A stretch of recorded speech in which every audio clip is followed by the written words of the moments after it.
Welcome to another video. Today we got another death battle for y'all. We got let me get to it. We got Shigaraki versus Mahito. With this one, I could say I kind of want to say I know a little bit more about these two than most death battles. So it's kind of hard to say who, because with one, he touch you, you decay, but the other one, when he touch you, he can like pretty much change your physicals and all that.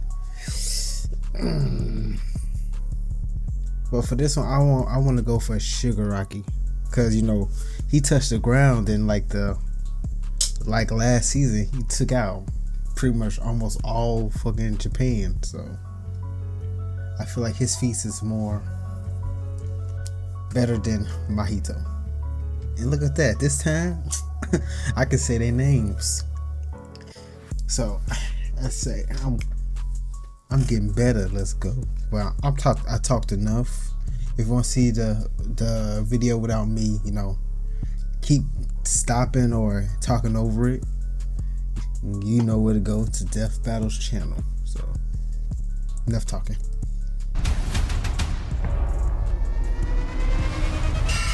Fight! Shigaraki versus Mahito, the symbol My bad, I'm changing the quality. There we go. of fear versus the human disaster curse. He's Wiz and I'm Boomstick. And it's our job to analyze their weapons, armor, and skills to find out who would win a death battle. Tenko Shimura was just a sweet, shy boy who loved superheroes. But sometimes the hand of fate can't abide sweet shy boys. Ruthlessly beaten and abused by his hero-hating father, Tenko pushed beyond his emotional limits until he activated 5-9-21. Simple of fear. Grand Commander, yeah, we all know. his inherent Shinpaku superpower, Alliance. or quirk. It wasn't something cool like flight or super strength. In his terror, he accidentally killed his whole family. Well, except for dear old dad. That one was intentional. Tenko wandered the streets alone, silently begging for someone, anyone, to help him. If only a hero was there to save him.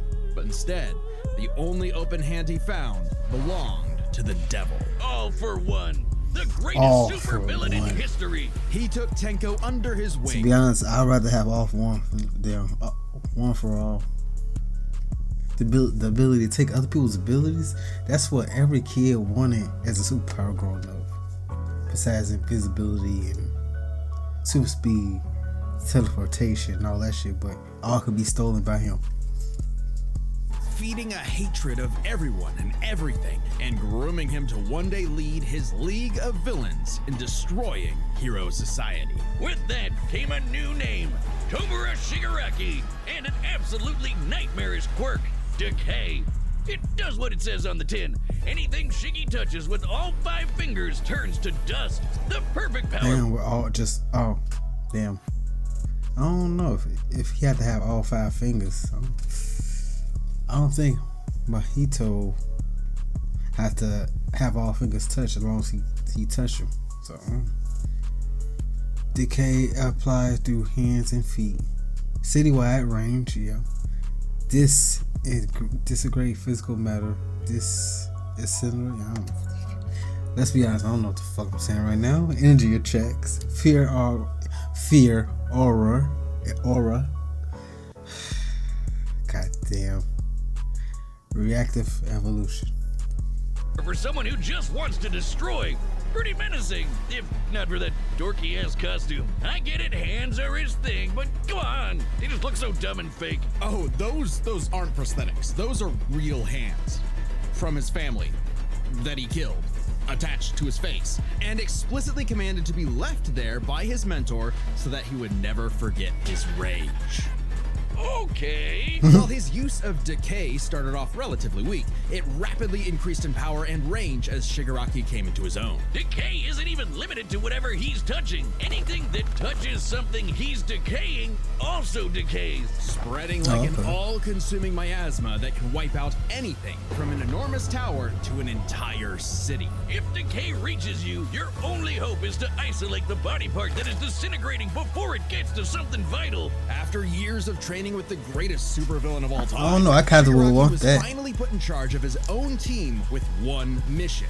He must kill his master's rival, the #1 hero, All Might. Only to fall flat on his face. Shigaraki was a terrible leader, quick-tempered, short-sighted, and, well, Cringe! Oh, he's just so cringe. He uses gamer lingo unironically. He whines like a baby when things don't go his way. He's the kind of guy who would say normie in real life, in front of normies. But they say defeat is the greatest teacher of all. Only through struggle could Shigaraki manifest his dark conviction. Right as All Might's new protege, Izuku Midoriya, was coming into his own as well. These two rivals, the inheritors of their master's blood feud, would push themselves past their own limitations. Especially when All Might and All For One double KO'd each other, leaving Shigaraki to lead the League of Villains all by himself. And with the stakes higher than ever before, Shigaraki stepped up. He personally battled the monstrous Gigantomachia for a month and a half straight, and conquered other villain organizations to create the Paranormal Liberation Front. Thousands of new soldiers for his personal army. All to impress All For One's personal quack, Dr. Ujiko, who spent months upgrading Shigaraki's body to make it more like his sensei's. It might have been constant agony, but Shiggy went from Chud to Chad. Ujiko's experimentation vastly increased Shigaraki's strength, speed, and durability, enough to match and surpass even All Might's absurd power. Sharing All Might's power between them, Deku and Bakugo were able to punch an island-sized hole in a cloud that reached 24 miles into the sky. Wasn't that We've like a calculated movie? that before to be nearly 80 million megatons of TNT, almost as much as the meteor that wiped out the dinosaurs. And Shigaraki can now move fast enough that his body produces hypersonic shockwaves and can even catch laser beams. And he's tough enough to survive Star and Stripes Intercontinental Ballistic Cruise Pod. Star and Now Stripes. the new name for my penis.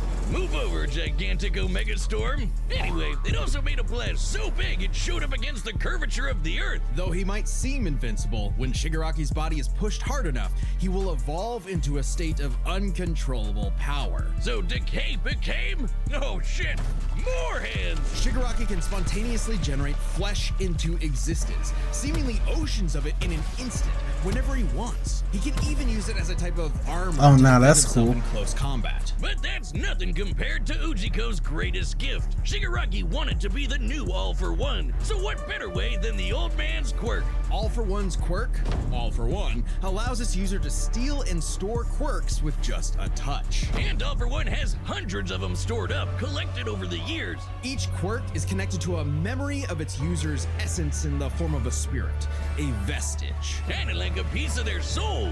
They exist in this kinda psychic world in Shigaraki's body, and can even act as a spiritual defense should it be invaded. And with those vestiges came quirks like super fast healing, air blast, radio waves, flight, telekinesis, teleportation of others, and the ability to track foes. He can even I combine think I made the right choice. I swear if Shigaraki lose this, I'm gonna be pissed. multiple quirks together. Vesticles? Oh no. Vesticles.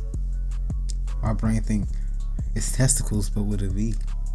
Like in this big ass electric Kamehameha. That's what women call their inside testicles. Vesticles. Any vestige stolen or destroyed will also remove that quirk from Shigaraki's repertoire. They're also sentient, and some can even fight for control. Which is when the second shoe finally dropped. Because Shigaraki also got All For One's vestige, that means All For One was now in possession of a shiny new body that he'd spent the last 15 years molding for him to take over. Shigaraki's entire existence was planned from the beginning. Why? Because All Might's previous mentor was Nana Shimura, Tanko's grandmother.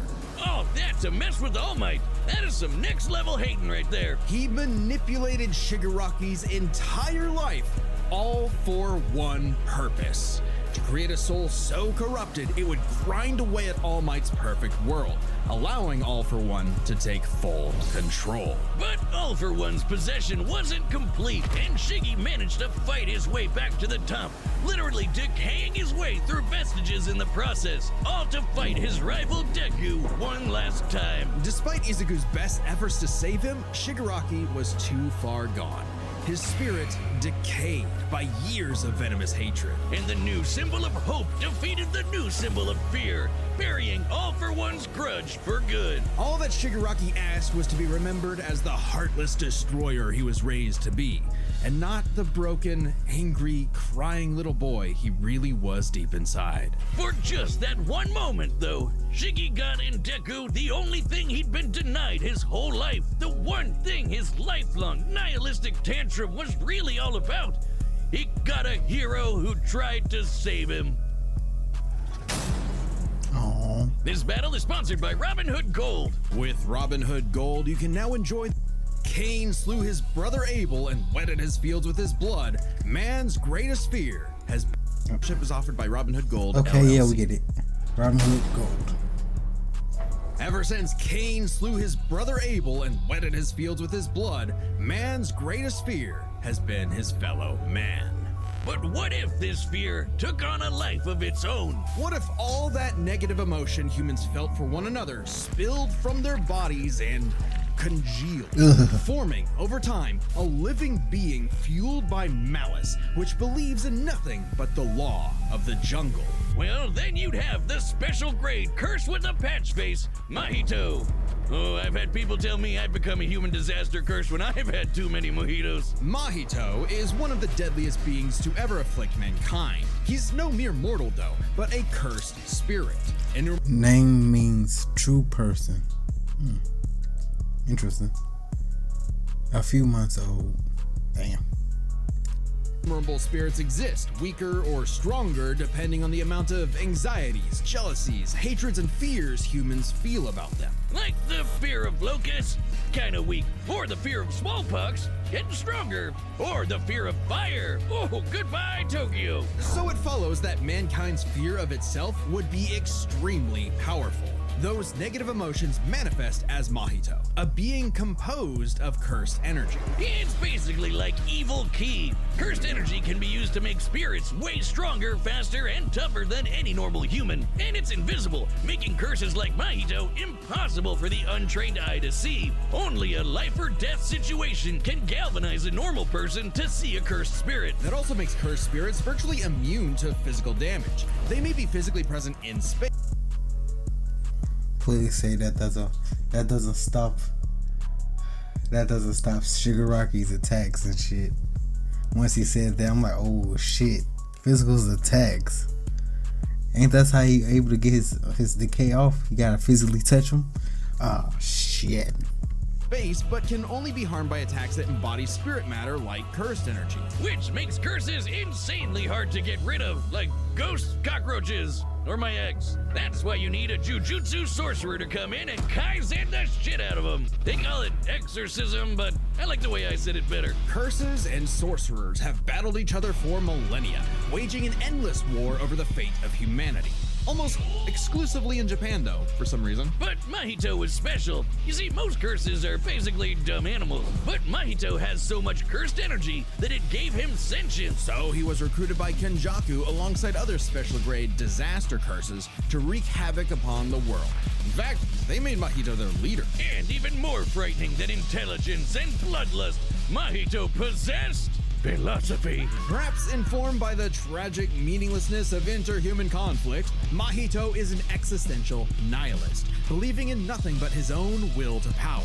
It's a dog-eat-dog world, and Mahito is the wolf. Which also makes him kind of a goofball. If nothing matters, why not have fun with the slaughter? Really get your steps in. He loves to dig around and toy with your emotions like a cartoon character before slitting your throat. An appropriate analogy considering his curse technique, idle transfiguration. Using his cursed energy, Mahito can control anyone's soul with just a touch.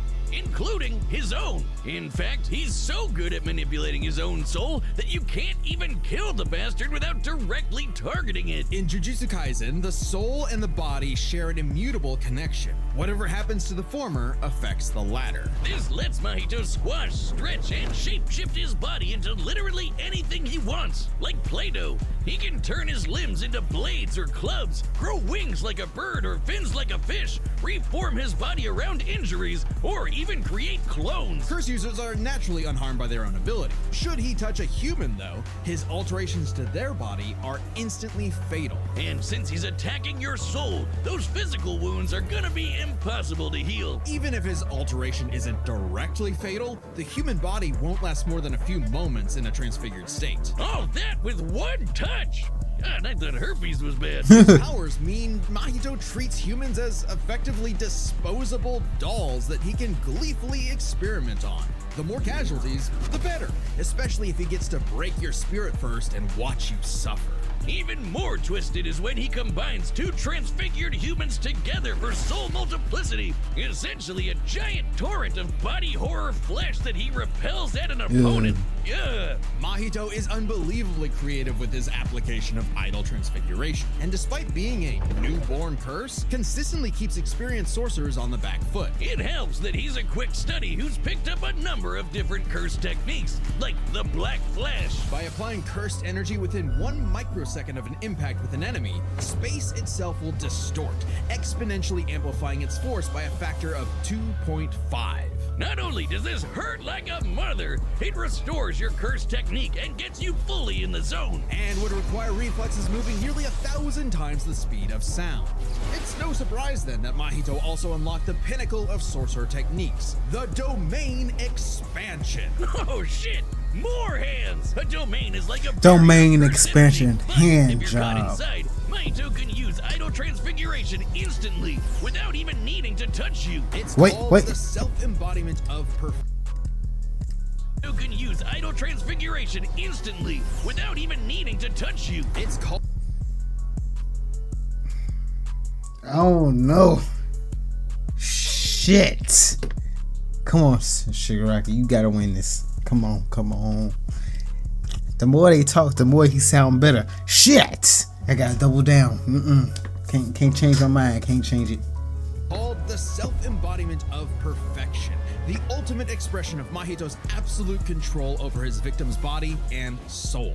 The only time it ever failed was against the student sorcerer and Mahito's archenemy, Yuji Itadori. Because not only was Yuji a barf-inducing goody little two-shoes who believed in the inalienable rights of all living things, blah, blah, blah, he also had a curse inside of him. The king of curses, Sukuna. Which meant Mahito's ability affected both souls in Yuji's body. Sukuna didn't like that. No surprise, and kicked Mahito's ass, forcing Patchface to fight with a handicap whenever facing his pink-haired menace. Yuji's belief in the value of human life flew directly in the face of the world that Mahito knew to be cruel and meaningless. So he made it his mission to crush Yuji's spirit before killing him, murdering his friends, defiling their corpses, and brutally battering him before going in for the kill. And he's got But the it didn't strength to work. do it. Mahito's one of the most powerful curses in the world, and his growth is exponential. Fellow disaster curse Jogo was able to summon a massive meteor capable of reducing the city of Shibuya to ash. That'd take an energy of over 800 kilotons of TNT. And Mahito can take as good as he can give, especially when, in the throes of struggle against Yuji, he evolved, unlocking a vastly more powerful form, the instant body of distorted killing. Complete with armored exoskeleton and arm blades, this was a taste of the almighty curse Mahito was Well, I know growing I'm into, finna watch a true after this. blight on all mankind. I'm finna It rewatch wouldn't this. last. In a bitter battle of resolve, Yuji won out. In a dog-eat-dog world, there was now a bigger wolf. So he tucked tail and ran away like a bitch. What do you know? Life suddenly became a whole lot more meaningful the second it looked like it was about to end. All that gleeful nihilism, just a bitter hypocrisy in the end. For him, maybe, but Mahito found a convert in his archenemy. After a battle that wiped out thousands of innocent people, Yuji's youthful spirit was gone. The only thing left that mattered was exorcising this curse. In a way, that was Mahito's final victory, the destruction of another human being's soul. He may not have been around to see it, but the curse Mahito inflicted on the world would bring it to its knees. Its knees. Hey, do you see that join button? Yeah, that one. That's your ticket to being a death battle champion. As a champion, you get... I came for the fight. Oh. Oh, oh.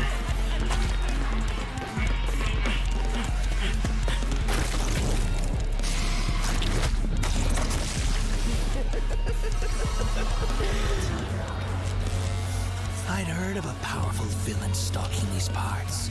My organization is going to tear this putrid world down around us. We could use a freak of your talents. Little old me. Do I want to be king of the social rejects? How about I bring them your head instead? Fine by me. Let's call this your audition. Sick 'em.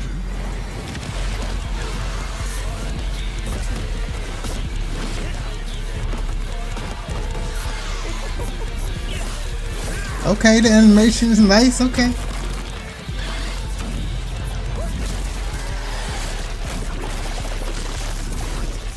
Kamehameha wave. Ugh.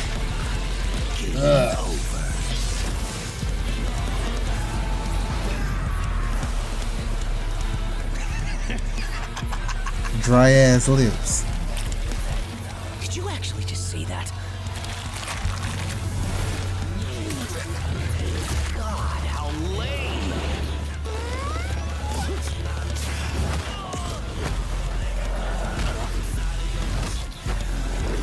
Well, it's good to know that he's able to hit him, cast him, and do damage.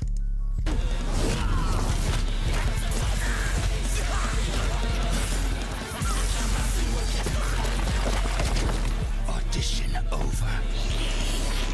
Did I get the part?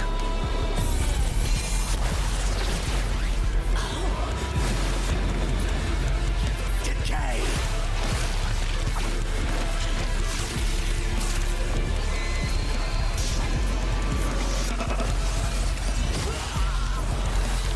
What a rush!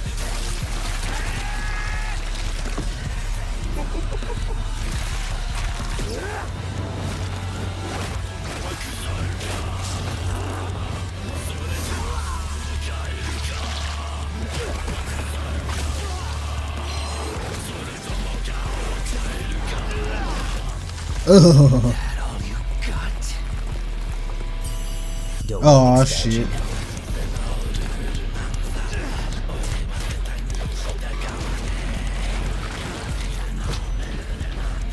I can read your soul.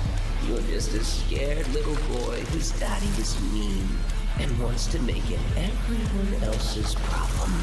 Grow up.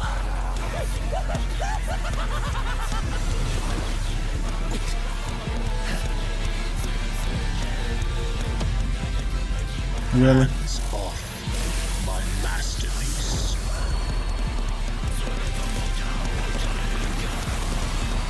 Oh, okay. Yes. Come on. You gotta win. Your soul too. You I got money on this. because you were born that way. Don't run now, nigga. Don't run now. I hate them for a reason.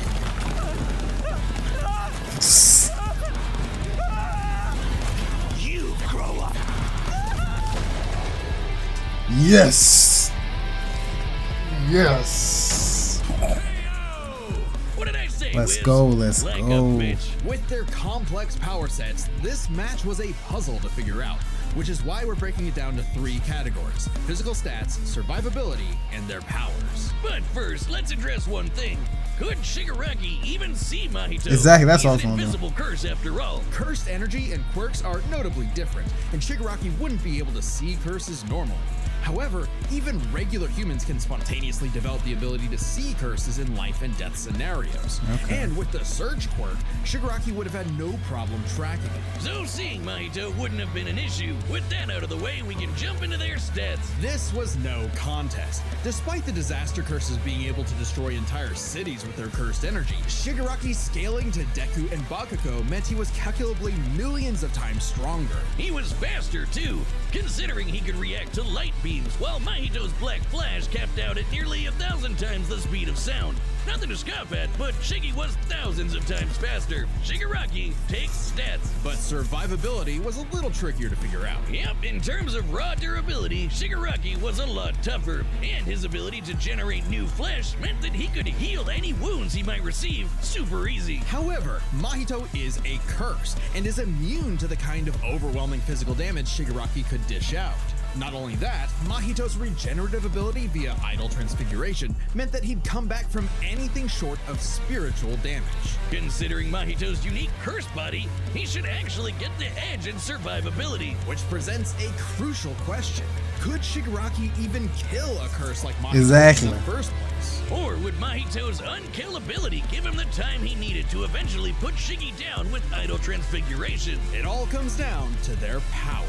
Shigaraki had a lot more variety with all of the crazy quirks All For One had collected over all the years, but none that we know of could properly kill a curse. That didn't mean idle transfiguration was a surefire bet either, though. Of all things, Shigaraki's vestiges served as a spiritual shield from the effects of idle transfiguration. The fact that Mahito could not avoid targeting Sukuna while attacking Yuji meant that he couldn't target specific souls inside a person. And Shiggy has hundreds of soul-like entities inside of him. Sure, each one down means he loses a quirk, but that's more than enough time to land a single hit with Decay, especially considering how much faster Shiggy is. And Mahito has no way to defend against Shigaraki's primary quirk. Decay has affected spiritual beings in the past. Again, vestiges. In fact, he was able to damage Deku's vestige and have that damage transferred to the Deku in the real world. Mahito may be made of spirit energy, but he still has a physical form. In fact, sorcerers that couldn't naturally target the soul were able to fight him on even footing. No reason to think Shiggy wouldn't decay him like everyone else. Giving Shigaraki the third and final edge. It was a unique duel to the death, but Shigaraki's overwhelming might, unstoppable powers, and deadly decays. But that's all I'm talking about. Damn, let's go. I won that. Yeah. I knew that was gonna happen. I knew that all along. But anyway, hope y'all liked that video, and I'll see you guys later. Deuces.